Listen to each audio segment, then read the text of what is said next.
leta zirimo nk'iya Repubulika Iharanira Demokarasi ya Kongo zo zivuga yuko izi ndwara ari nziza cyane mu kurasa abanzi no kurwanya iterabwoba. Izi drone ziri no mu byatumye agahenge kari kemeranyijweho iwarikare kadashoboka. Ingabo za Repubulika Iharanira Demokarasi ya Kongo zari zavuze yuko zigiye guhagarika ibitero ku ngabo za M23, banasaba abarwanyi ba Wazalendo kubigenza batyo hagamijwe gushyigikira ibiganiro by'amahoro. Zanyuranyije n'ibyo zari zatangaje ku itariki ya 23 z'ukwezi kwa gatatu. Uwa mbere kuri uyu mugabane ushobora kuba yarakoresheje izi drone nyinshi kurusha abandi zinakora nka maneko zikagaba n'ibitero ni leta yemewe n'umuryango w'abibumbye yo muri Libya. Muri Libya batangiye gukoresha izi drone kuva mu 2019.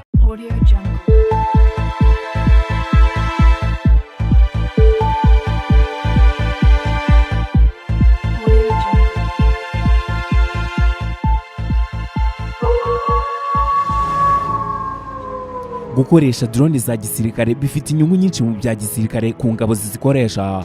Uretse kuba izi drone zishobora kugaba ibitero cyangwa se zigahamya intego ziri kure cyane ahantu utagize isasu risanzwe, izi drone zinafasha kurinda abasirikare kujya mu bitero byihariye. Kugira ngo byumve neza, ni indege y'irobo irashishwa n'umuntu wicaye ahantu runaka akayohereza hejuru yashaka kurasa, ubundi akayirashisha akoresheje mudasobwa nk'urimo gukina video game atavuye ahari, abasirikare batagiye ku rugamba. Gusa inzira yo gukoresha izi drone igira ingaruka zikomeye cyane kubera umubare munini cyane w'abasivile bahitanwa n'ibi bitero byo mu kirere. Muri Afurika hagati y'ukwezi kwa 11 muri 2021 n'ukwa 11 muri 2024, umuryango witwa Drone Wars UK waburiye abantu barenga 943 b'abasivile baguye mu bitero by'izi drone izi zigenzurirwa mu mashine. Uyu mubare uzakomeza no kwiyongera kubera yuko igiciro cya drone cyagabanyitse cyane, ibi bigatuma zinduka uburyo bushimishije ku bihugu biri mu ntambara n'imitwe y'inyeshyamba iri hagati mu bihugu byabo. Mbese ni uburyo bushimishije bwo gukora intambara. Babonye intwaro za make kandi zidahusha. Ibi ngibi byatumye drone zihinduka igikoresho gikurura cyane ibihugu biri mu mirwano n'imitwe y'inyeshyamba iri hagati muri ibyo bihugu. Ibi ni ibisobanuro bya Morris, umwanditsi wa raporo Mort sur le Commande yasohoye n'umuryango w'Abongereza Drone Wars UK. Iyo raporo yamaganye ingaruka zikomeye cyane kuri rubanda rwa giseseka zituruka kuri ubu buryo bushya bw'intambara. Uhereye muri Mali ukageza muri Sudani, unyuze muri Burkina Faso no muri Turikiya, ibitero bya drone cyangwa se drone za gisirikare, ibitero byahitanye abasivile benshi cyane muri iyi myaka mikeya cyane ishize. Hari impamvu nyinshi cyane zisobanura ubwinshi bw'abasivile bahitanwa n'izi mashini z'urupfu. Ni impamvu zirimo amakuru y'ubutasi atariyo, kwibeshya mu kugena ingano y'ibisasu biri bukoreshwe, ndetse no kudatungana k'uburyo bwo kugaba ibitero kwa drone. Izi mpamvu zose nk'ubwiye zishingiye ku makosa y'abantu ndetse no ku bibazo bya tekinike. Ubushinwa buri mu bihugu bya mbere bicuruza izi drone ku bihugu bya Afurika. Ni gute Ubushinwa bwashoboye kubonera isoko? Ni gute bwashoboye kumvisha ibihugu bya Afurika ko ubu ngubu ari bwo buryo bwiza bwo gukora intambara, kandi bukabasha no kwemeza ibyo bihugu bya Afurika ko bwabigurisha izo drone ku mafaranga make? Gukwira hose kwa drone mu bisirikare byose bya Afurika ni igikorwa gishya cyatewe ahanini no kwinjira kw'ibihugu bishya muri iri soko ryihariye. Mu ntangiriro z'umwaka w'2000, ibihugu by'uburengerazuba bw'isi byari bifite uburenganzira bwihariye kuri izi ndege za drone, ariko nyuma yaho Ubushinwa bwatangiye kwigaragaza nk'umufatanyabikorwa ukomeye, butanga drone zikomeye cyane ku biciro bito. Nk'ubu ngubu drone y'Abanyamerika igura miliyoni 30 z'idolari, cyangwa se drone y'Abanya-Israel igura miliyoni 12 z'amadolari. Winglong y'Abashinwa yo igura miliyoni 1 y'amadolari. Ibi bituma irushaho gukundwa cyane. Ibi bikomeza kugira igikoresho cyifuzwa bitewe n'uko ifite ibipimo bimeze nk'izo zihenze cyane kandi ihendutse. Izi zirimo yitwa Winglong 1 na Winglong 2 hamwe na CH3. Izi zose zifite ikoranabuhanga rihambaye kandi zirahendutse ugereranyije n'izo muri Amerika cyangwa se izo muri Israel. Ibi byatumye zibarizwa mu bubiko bw'intwaro by'ibihugu byinshi muri Afurika bitewe n'ukuntu zihendutse kuzibona. Biroroshye cyane. Nigeria, kimwe mu bihugu bya Afurika, iki cyakoresheje drone z'Abashinwa kuva mu 2015, izinjiza mu mugambi wayo wo kurwanya Boko Haram. Algeria na Misiri nabyo ntabwo byatinze gukurikira Nigeria. Ubu noneho drone z'Abanyaturikiya nizo zirimo kuzura ku isoko ry'Abanyafurika.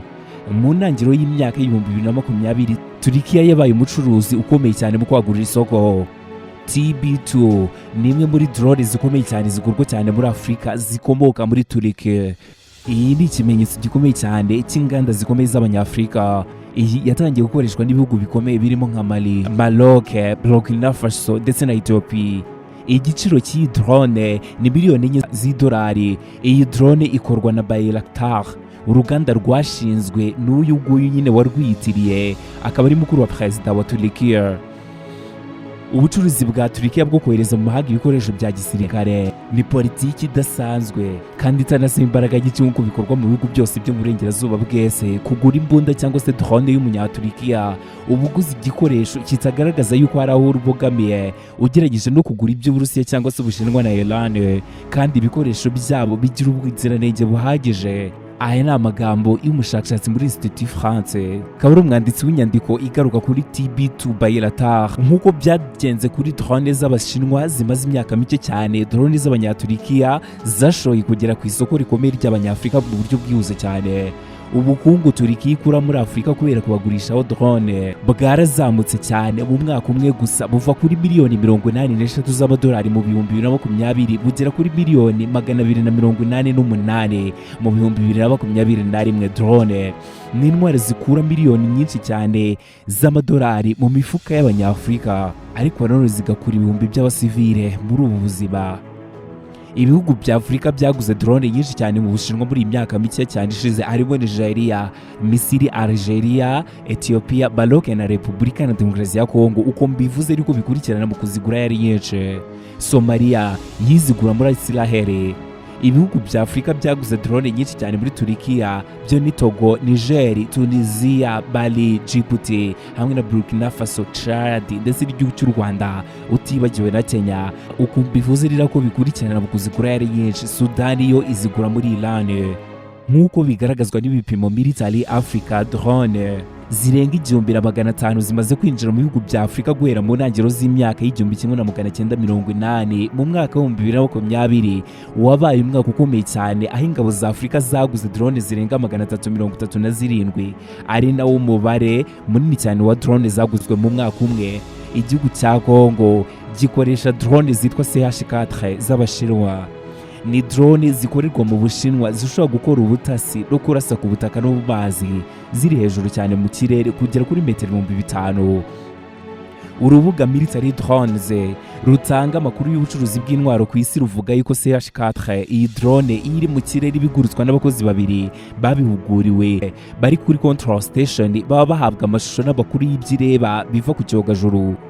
Justin Block wo mu kigo Royal United Services Institute kirondere mu Bwongereza avuga yuko izi drone za CH4 zikoresha itumanaho ry'icyogajuru mu kureba no gupima ahantu zishaka kurasa ziri kure. Hari amoko abiri ya bene izi drone, CH4A na CH4B. Military Drones inavuga yuko CH4A ari drone yakorewe ubutasi gusa, ishobora kumara amasaha ari hagati ya 30 na 40 iri mu kirere, mu gihe CH4B yo yakozwe ku buryo ishobora gukora ubutasi ariko ikadarasa. Ibasha gutwara ibisasu 6, ikagira ubushobozi bwo kwikorera ibintu bipima ibiro 345. Izi zatangiye gukorwa mu mwaka wa 2014. Imwe muri zo ibifite uburebure bwa metero 11, ifite ubugari harimo n'amababa yayo bungana na metero 220. Ubujya hejuru ubwo ndakubwira kuva ku butaka kujya hejuru ipima metero 3 na santimetero 80, iri mu busa ibipima ibiro 1600.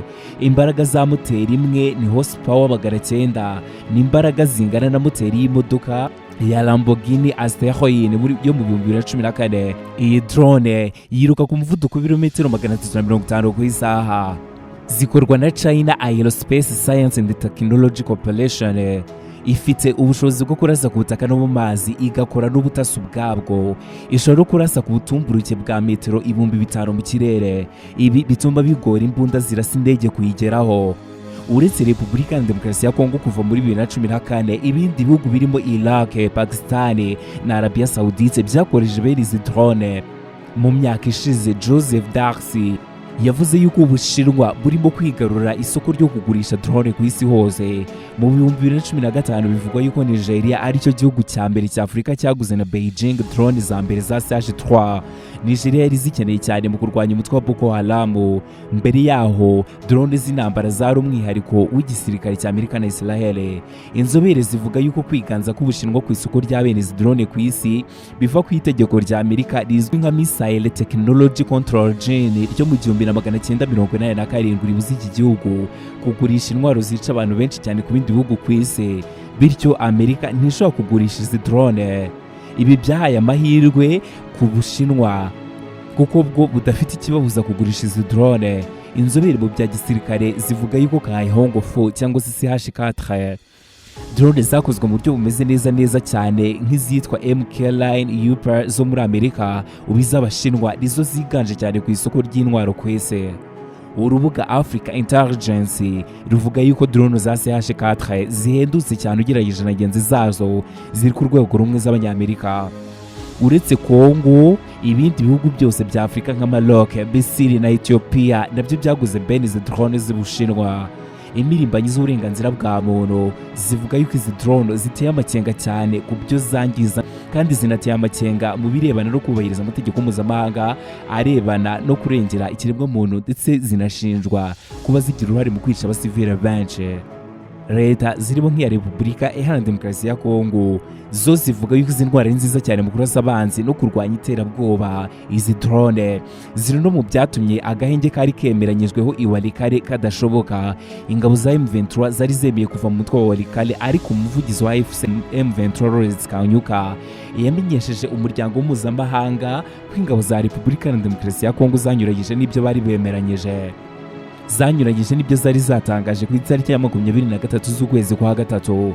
Ingabo za Repubulika Iharanira Demokarasi ya Kongo zari zavuze yuko zigiye guhagarika ibitero ku ngabo za M23, banasaba abarwanyi ba Wazalendo kubigenza batyo hagamijwe gushyigikira ibiganiro by'amahoro. Ibi ni biri mu itangazo umuyobozi w'ingabo z'igihugu yasomeye kuri televiziyo y'ingabo y'igihugu RTNC, avuga yuko FARDC yatangiye gukurikirana ibikorwa bya M23 byo gukura ingabo zayo muri Walikale. Kanyuka, umuvugizi wa M23, yashinjije FARDC n'ihuriro ryayo kutavana drone z'intambara i Walikale, ibintu bihabanye cyane n'ibyo yari yatangaje. Ubutumwa yashyize kuri X yagize ati, ibi biradindiza ibikorwa byo kwimura ingabo zacu muri kariya gace. Akomeza avuga yuko kuba FARDC itavana drone z'intambara i Walikale biri mu bishobora guteza inzitizi zo kutubahiriza amasezerano yo guhagarika imirwano, bityo bikaba byabangamira gahunda y'amahoro yari isanzweho. Uyu Kanyuka yavuze ibi ngibi nyuma y'uko ku itariki ya 24 z'ukwezi kwa mbere abakuru b'ibihugu bya Afurika y'Uburasirazuba na SADC baganiriye ku kibazo cy'umutekano muke muri Repubulika Iharanira Demokarasi ya Kongo. Ni mu gihe kandi mu minsi 2 yonyine ishize SADC na AFC M23 bemeranyije kuri gahunda yo gukura ingabo za SADC mu burasirazuba bwa Kongo. Ubwo ku nshuro ya mbere Ukraine yatangiraga kurwana n'Uburusiya mu 2022 na mbere cyane yuko imbunda za ruturanyi zirasa ibisasu bya rocket z'uburengerazuba bw'isi, ni ukuvuga Uburayi na Amerika, zitangira kugera muri Ukraine. Hari intwaro y'ubwoko bumwe leta ya Ukraine yifashishaga muri icyo gihe, drone ya Bayraktar TB2 yo muri Turkiya. Iyi ntwaro ikorerwa muri Turkiya yari yaramaze kugaragaza yuko ari ingirakamaro cyane mu gufasha Azerbaijan gutsinda abasirikare barwanisha ibifaru ba Armenia no kwisubiza ubutaka bunini cyane mu ntambara yo mu karere ka Nurwanda. Ni mu mwaka wa 2020 gusa. Abakunda ubushobozi bw'iyi drone ntabwo bagarukira ku Burayi gusa bw'uburasirazuba, aho Ukraine iherereye no mu karere ka Kukazi ahari Nagorno-Karabakh ku mugabane wa Afurika. Kimwe mu bihugu byavuzwe cyane mu mwaka wa 2020 ko byaguze izi drone za Bayraktar TB2 z'Abanyaturiki ni Togo. Ni igihugu cya Togo. Togo imaze igihe kinini cyane igorwa no guhashya kwinjira kw'abarwanyi bitira idini ya Islamu binjira muri icyo gihugu berekeza mu majyepfo bavuye muri Burkina Faso. Ni mu gihe mu kwa gatanu 2024 Niger nayo yakiriye drone nk'izi ngizi zigera kuri 6 z'ubu bwoko. Ni drone zikora imirimo itandukanye kandi zikagurika, zirahindutse cyane. Zikoreshwa mu bikorwa bya gisirikare byo kurwanya imitwe y'intagondwa mu karere ka Sahel kari mu majyepfo y'ubutayu bwa Sahara. ndetse no mu nkengero z'ikiyaga cya Chad. Ibindi bihugu byo muri Afurika byaguze drone ku bwinshi birimo Ethiopia, Maroc na Tunisia, mu gihe Angola nayo yagaragaje yuko ishaka izi drone. Uwa mbere kuri uyu mugabane ushobora kuba yarakoresheje izi drone nyinshi kurusha abandi zinakora nk'amaneko zikagaba n'ibitero ni leta yemewe n'umuryango w'abibumbye yo muri Libya. Muri Libya batangiye gukoresha izi drone kuva mu 2019. Zishobora kuba arizo za mbere zafashije abasirikare b'iyi leta i Tripoli gusubiza inyuma inyeshyamba zo mu burasirazuba. Ku baguzi bo muri Afurika cyane cyane ibihugu bikennye, izi drone zitanga amahirwe yo kubaka ingufu zo mu kirere bidasabye ikiguzi kinini cyane mu bikoresho ndetse n'imyaka yo gukora imyitozo yo ku rwego rwo hejuru ikenerwa mu kubaka igisirikare cya Air Force. Iki gikenera indege z'intambara zirimo n'abapilote. Iki ni ikintu cy'umwihariko kirishya za leta nka Niger na Togo. Ni leta zihanganye n'ingorane zo guhashya imitwe y'inyeshyamba ifite umurava kandi ihora yimuka. Ni intagondwa ziyitirira idini ya Isilamu, bashinga ibirindiro mu bihuru bakagenda bihuse cyane ku butaka buriho ibihuru n'ibiti bigufi. Bagenda kuri za moto bagatibwa imitego hirya no hino, ibi bikagora abasirikare basanzwe kurwanya iyi mitwe y'inyeshyamba. Izi drone rero zaje ari igisubizo kuri iyi ntambara. Igisirikare cya Niger kimaze imyaka gihanganye n'iki kibazo kirwana n'intagondwa zo mu karere kari imipaka itatu, aho iki gihugu gihura na Burkina Faso na Mali. Ni mu ntera y'urugendo rw'imodoka rw'amasaha make uvuye mu murwa mukuru wa Miami. Abasirikare ba leta ya Niger bari mu gikorwa kigoye cyo kurinda akarere k'amajyepfo ashyira uburasirazuba, bakarinda ibitero by'umutwe wa Boko Haram. Mu gice kinini cy'imyaka ishize ibikorwa by'intagondwa byagarukiraga ku gace ka Sahel ko hagati na hagati ni Mali, Burkina Faso na Niger, cyane cyane mu duce twitaruye imipaka y'ibyo bihugu bihana imbibi n'ibihugu bikora ku nyanja nka Cote d'Ivoire, Ghana, Togo na Benin. Gusa mu gihe cya vuba ngaha gishize iyi shusho yatangiye guhinduka, mu gihe imitwe yitwaje intwaro yongeragaho igera mu bikorwa byayo ikagera mu gice kinini cyane cya Burkina Faso no mu gice cy'icyaro two ku mipaka ihana n'icyo gihugu. Kugera mu mpera z'umwaka wa 2019 abashinzwe umutekano bari barimo gutahura ibimenyetso byo kwinjirwa n'intagondwa mu majyaruguru ya Togo. Bitagira abarwanyi babaga bihishe gusa, ariko leta ya Togo kimwe n'izindi leta ngenzi zayo zo mu bihugu bikora ku nyanja zo muri Afurika y'Iburasirazuba bari baratangiye guhangayika batewe inkeke n'uburyo abarwanyi barwana. Aha niho bavumbuye izi drone zikorerwa muri Turkiya. Togo yatangiye kujya iguruza izi drone hejuru y'aba basirikare zikabamishaho ibisasu. Ntiharukoke n'umwe. Ikoreshwa ry'izi drone ntabwo ari rishya muri Sahel. Ubufaransa na Amerika bari bafite ibibuga by'indege muri Niger mbere y'uko birukanwa muri iki gihugu. Ku bihugu binini nka Ethiopia, aho ingabo za leta zamaze igihe kinini cyane zirwana n'inyeshyamba zo mu mutwe wa Tigray People's Liberation Front, izi drone zabaye igikoresho cy'ingirakamaro cyane cyo kwagura muri rusange ubushobozi bwa gisirikare. Benemezwa yuko izi drone ari nazo zatumye intambara irangira. Kuba izi drone z'abanyaturikiya zigura amafaranga make cyane ugereranyije n'iz'abanyamerika cyangwa se abandi bo mu burasirazuba bw'isi n'uburengerazuba, zikaba ari drone zifite ubushobozi buhambaye, nibyo bireshya abanyafurika. Ariko ku ruhande rwa Turkiya nayo hari ibiyireshya umubano n'ibihugu ushingiye kuri drone cyangwa se drone diplomacy ndetse n'ubufatanye mu bya gisirikare bimaze kuba igikoresho gikomeye cyane muri gahunda y'ububanyi n'amahanga muri Afurika yo mu majyepfo y'ubutayu bwa Sahara. Iki gikoresho cyuzuzanya n'imbaraga za Turkiya zimaze igihe kirekire nko kubaka ibibuga by'indege n'ibindi bikorwa remezo by'ingenzi bikomeye, nabyo bihereza Turkiya amasoko menshi muri Afurika. Ni naho dusoreje ikiganiro cyagarukaga ku ikoreshwa rya drone. Wakigizweho nanjye Eddie Kelody. Mukomeze kugira ibihe byiza.